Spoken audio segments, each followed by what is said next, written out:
கனிமுள்ள சஞ்சீவ கொலை, இசாரா செவ்வந்தியின் தாயும் சகோதரனும் கைது.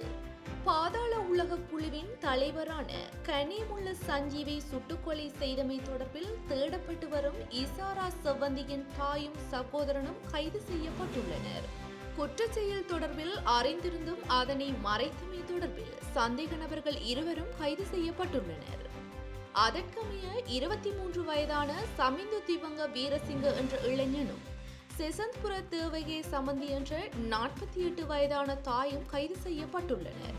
அதற்கமைய இந்த துப்பாக்கி சூடு தொடர்பில் இதுவரை 10 நபர்கள் கைது செய்யப்பட்டுள்ளனர்.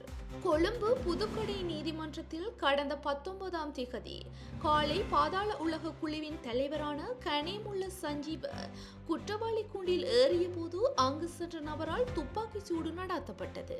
இதன்போது கனிமுள்ள சஞ்சீவ உயிரிழந்ததுடன் துப்பாக்கிதாரியும் கைது செய்யப்பட்டார். துப்பாக்கிதாரியிடம் முன்னெடுக்கப்பட்டு வரும் விசாரணைகளில் பல திடுக்கிடும் தகவல்கள் அம்பலமாகி வருகின்றமை குறிப்பிடத்தக்கது.